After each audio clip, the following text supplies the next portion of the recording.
Selamat siang untuk kita sekalian. Selamat siang, Rong. Dewasa ini percaya kepada seseorang tentu bukan hal yang mudah.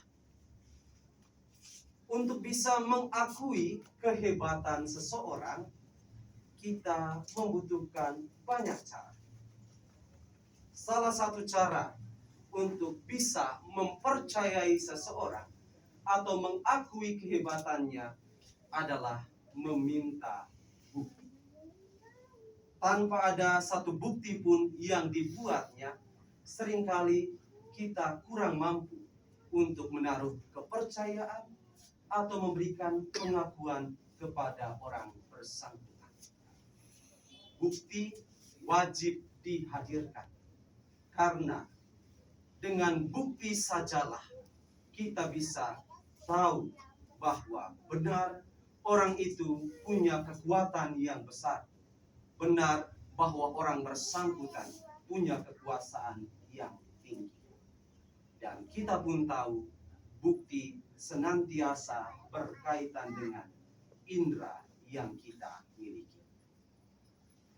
Namun saudara dan saudariku yang terkasih, berkenaan dengan iman, tentu kita harus membedakannya dengan apa yang saya katakan tadi.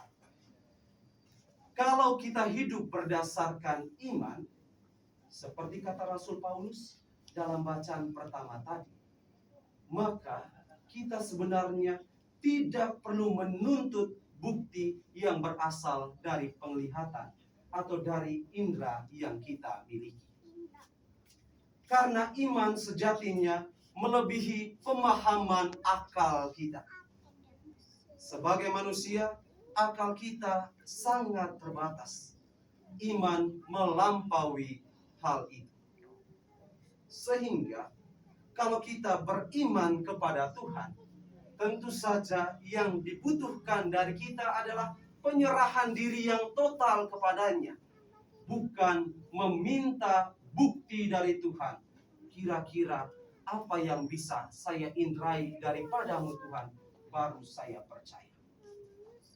Beriman kepada Tuhan sebenarnya tidak perlu memerlukan bukti yang nyata supaya kita bisa percaya. Akan tetapi kalau kita melihat apa yang dikatakan oleh penginjil Markus yang kita dengarkan tadi, kita bisa melihat bahwa orang-orang Farisi itu meminta bukti dari Tuhan. Mereka sejatinya bukanlah orang-orang beriman, karena mereka sama sekali tidak menaruh kepercayaan yang besar kepada Yesus. Kalau mereka meminta bukti, sebenarnya kita bisa berpikir bahwa Tuhan sebelumnya telah menunjukkan berbagai kuasa, berbagai kekuatannya, berbagai mujizatnya.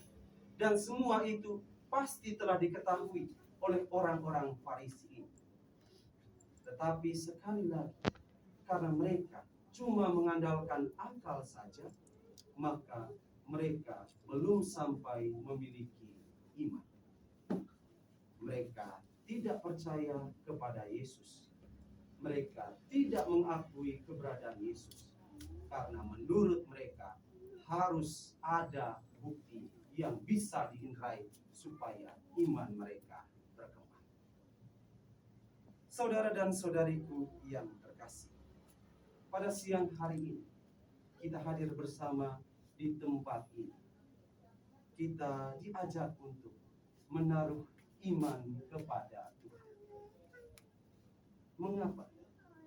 Sebab peristiwa yang dialami oleh saudari kita, Ibu Maria Francisca Liwa Telupun, hanya bisa kita terima asal kita punya iman. Tanpa iman, peristiwa kematian akan dilihat sebagai suatu hal yang tidak bisa diterima sampai kapan. Hanya orang yang memiliki iman saja yang bisa melihat peristiwa ini sebagai bagian dari rencana Tuhan di dalam hidup. Kalau dalam peristiwa kematian ini kita meminta Tuhan untuk menunjukkan bukti apa yang dapat Tuhan berikan kepada kita supaya bisa meneguhkan kepercayaan kita kepadanya.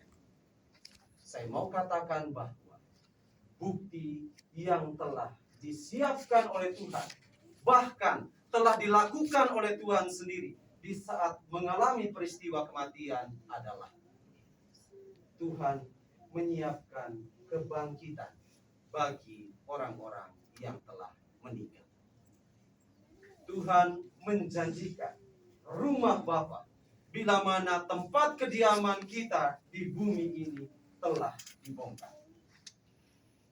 Bukti nyata itu telah ditunjukkan Tuhan di dalam peristiwa kebangkitannya pula. Dan itulah kini yang kita harapkan untuk saudari kita, Ibu Maria ini. Secara jujur, saya baru sekali saja menjumpai Ibu Maria. Itu pun terjadi pada waktu saya bersama Kali, Pak Yohanes, memberikan perminyakan di rumah Ibu Maria. Pada saat itu, Ibu Maria terbaring sakit di kasurnya dan ditemani oleh anaknya yang hadir. Saat itu, saat kami berkunjung, tidak ada siapapun di rumah itu selain Ibu Maria dan anaknya. Sesampainya di rumahnya, tidak ada percakapan yang bisa kami lakukan karena Ibu Maria cuma terbaring. Dia tahu bahwa kami datang, tetapi dia tidak bisa menjalin komunikasi yang baik.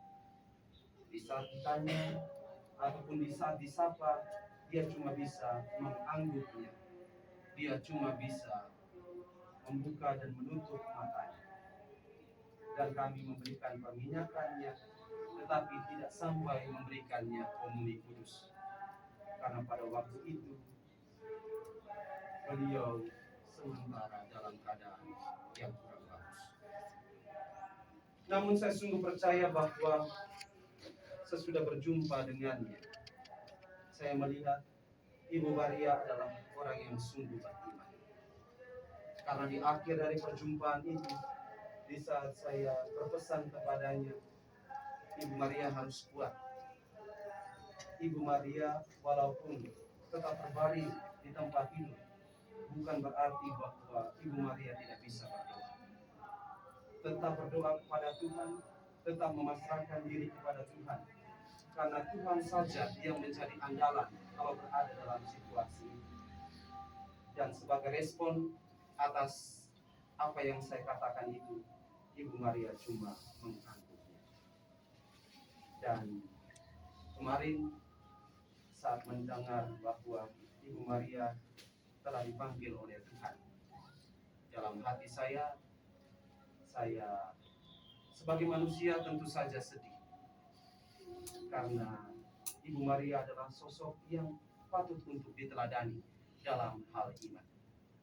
Dia adalah bukti bagi kita sekalian bahwa iman itu kadang harus melampaui dari kondisi fisik kita. Kita walaupun kadang kita ini sehat walafiat, tetapi tidak menjamin bahwa kita punya iman. Kadang dengan fisik yang bagus dari diri kita, kita menjadi orang-orang seperti orang Farisi tadi yang menuntut banyak hal dari Tuhan supaya bisa percaya kepadanya. Maka dari itu saudara dan saudariku yang terkasih, pada saat terakhir kita menjumpai Ibu Maria di sini, saya ingin mengajak kita untuk meneladani juga iman yang dimiliki oleh Ibu Maria. Dalam situasi sulit apapun, di dalam kesendirian apapun, di dalam kesakitan apapun, jangan pernah mengeluh kepada Tuhan. Jangan meragukan kuasa Tuhan itu dalam diri kita. Tuhan sanggup menunjukkan banyak bukti nyata kepada kita, asalkan kita punya iman kepada-Nya. Ibu Maria, terima kasih atas keteladanan indah yang telah Kau berikan kepada kami. Kami hanya bisa mendoakan kini, dan bila mana Engkau telah menempati rumah Bapa. Doakanlah kami yang kini masih sedang bersiaran di tengah dunia ini.